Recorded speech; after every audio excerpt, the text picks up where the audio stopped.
សូមជម្រាបសួរក៏ដូចជាសួស្តីបងប្អូនជាថ្មីម្ដងទៀតសូមស្វាគមន៍មកកាន់ YouTube Channel របស់ខ្ញុំចា៎ហើយថ្ងៃនេះគឺយើងនឹងបន្តមេរៀនទី1ចំនួន complete ទម្រង់ Picnic របស់យើងបន្តទៀត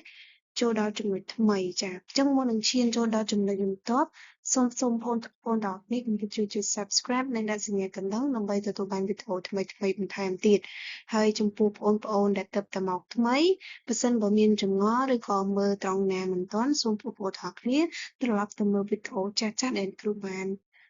បង្រៀនចា៎ជាងកុំឲ្យខាតពេលវេលាយូរយើងឈានចូលទៅដល់ចំណុចថ្មីរបស់យើងចំណុចថ្មីនេះគឺយើងនឹងសិក្សាទាក់ទងជាមួយនឹងចំនួន complex 2ស្មើគ្នាអញ្ចឹងមុននឹងយើងធ្វើការដោះស្រាយចំនួន complex 2ស្មើគ្នាគឺបងប្អូនត្រូវដឹងថាអីទៅជា complex 2ស្មើគ្នាឥឡូវយើងក៏លេខមកមើលទ្រឹស្ដីបទរបស់វាសិនណាអញ្ចឹងទ្រឹស្ដីបទគេនិយាយថាពិនិត្យចំនួន complete set ស្មើនឹង a បូក be ហើយនឹង w ស្មើនឹង c បូក de អញ្ចឹងទម្រង់ complete ទាំងពីរនេះគឺសិក្សាតែជាទម្រង់ពិនិត្យទាំងពីរណាហើយ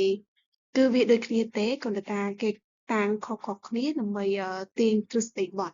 អញ្ចឹងបើសិនបើ complete ទាំងពីរហ្នឹងស្មើគ្នាបាន set ស្មើនឹង w បានវាលុះត្រាតែផ្នែកពិតស្មើគ្នានិងផ្នែកនិម្មិតស្មើគ្នាហើយដល់ត្រង់នេះបងប្អូនក៏ឆ្ងល់ថាផ្នែកពិតអីគេផ្នែកនិម្មិតអីគេចាផ្នែកពិតគឺជាផ្នែក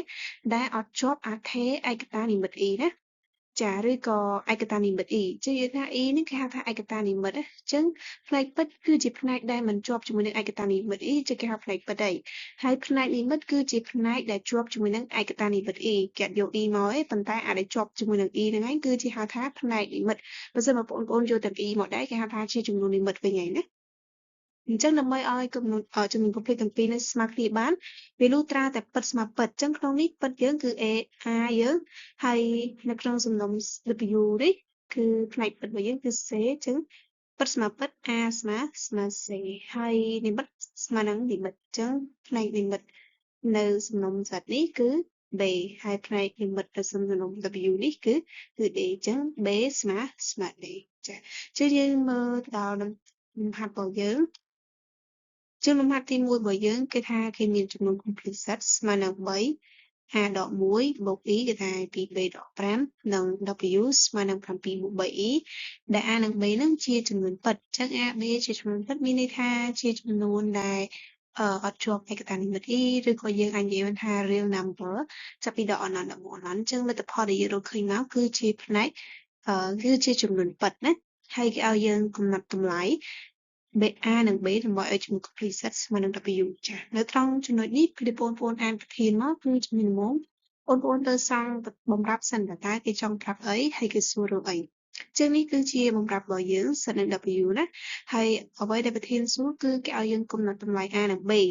ដើម្បីអញ្ចឹងបងប្អូនឃើញមានពាក្យកន្លឹះតណែមួយទេដើម្បីឲ្យណាគេដើម្បីឲ្យ set ស្មើនឹង W អញ្ចឹងអាកន្លែងពាក្យកន្លឹះដើម្បីឲ្យហ្នឹងឯងឲ្យតែបងប្អូនឃើញនៅក្នុងលំហាត់ណាមួយដើម្បីឲ្យឬក៏គេមានកន្លែងហ្នឹងហើយគឺជាកន្លឹះឬក៏សមត្ថកម្មដែលយើងយកវាមកប្រើក្នុងការដោះស្រាយលំហាត់របស់យើងឬក៏ជាផ្លូវមួយដែលសម្រាប់ឲ្យយើងនឹងឈានទៅរកដំណោះស្រាយឬក៏ចម្លើយនៃលំហាត់អញ្ចឹងបងប្អូនប្រហែលជាឆ្លងថាហេតុអីបានខ្ញុំធ្វើលំហាត់ទៅខ្ញុំមិនអាចដោះស្រាយឲ្យដឹងដំណើររបស់វាគឺយើងមើលកន្លឹះរបស់វាត្រង់ហ្នឹងអញ្ចឹងប្រធានគេឲ្យកន្លឹះមកឲ្យគឺដើម្បីឲ្យ z ស្មើនឹង w ហើយយើងដឹងថាដើម្បីឲ្យ z ស្មើនឹង w បាននេះ complete 2ស្មើគ្នាបានវាលុះត្រាតែវាជាទម្រង់ពេជ្រគណិតសិនណា complete ទាំងពីរហ្នឹងជាទម្រង់ពេជ្រគណិតសិន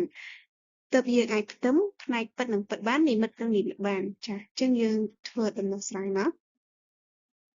ចឹងគេឲ្យយើងកំណត់តម្លៃ a និង b ដើម្បីជំនួស z ស្មើនឹង w អញ្ចឹងយើងស្រង់បំរាប់សិន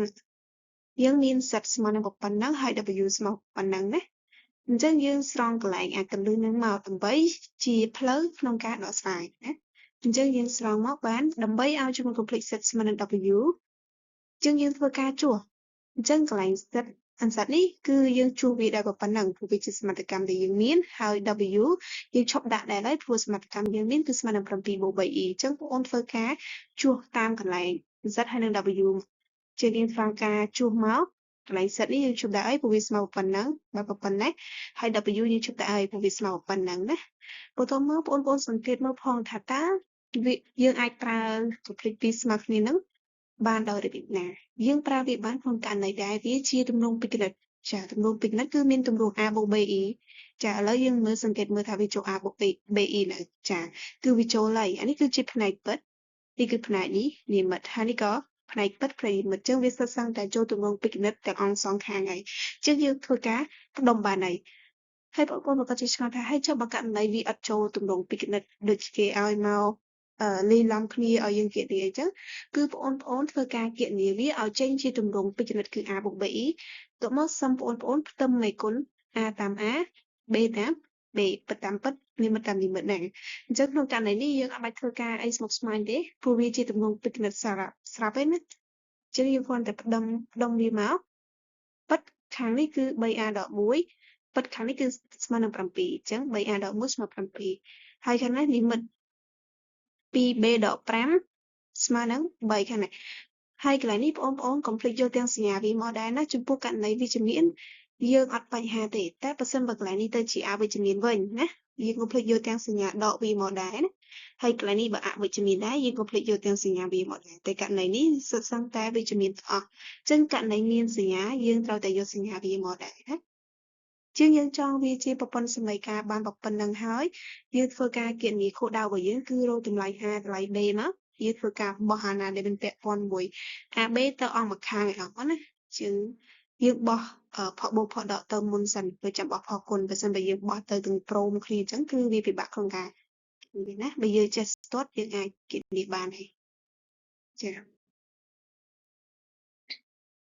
ពេលដែលយើងបោះឆ្លងសញ្ញាស្មើមកយើងទទួលបាន 3a ស្មើនឹង7បូក1ហើយ 2b ស្មើនឹង3បូក5បោះឆ្លងសញ្ញាស្មើ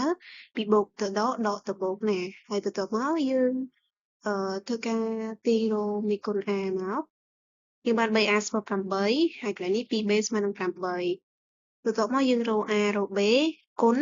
3មេគុណបើតំណឹងគឺចែកអញ្ចឹងបាន8ចែក3ហើយទីរក b បាន8ចែក2គឺ4ណាចាអញ្ចឹងមានន័យថាដូចនេះតម្លៃ a b របស់យើងគឺស្មើ a ស្មើនឹង8លើក3ហើយ b ស្មើនឹង4វាសុទ្ធសឹងតែជាចំនួនពិតចាអញ្ចឹងលំហាត់ទី1របស់យើងគឺមានតែប៉ុណ្្នឹងទេហើយនេះគឺជាលំហាត់គម្រោងទី2សម្រាប់ទុកជាកិច្ចការផ្ទះដល់បងប្អូនយកវាទៅអនុវត្តបន្ថែមហើយបើសិនមកបងប្អូនធ្វើរួចហើយសូមទម្លាក់ចូលក្នុង comment ដើម្បីធ្វើការផ្ទៀងផ្ទាត់ចម្លើយជាមួយនឹងអ្នកគ្រូចាអញ្ចឹងមានតែប៉ុណ្្នឹងទេសូមអរគុណសម្រាប់ការទស្សនាហើយក៏សូមជម្រាបលា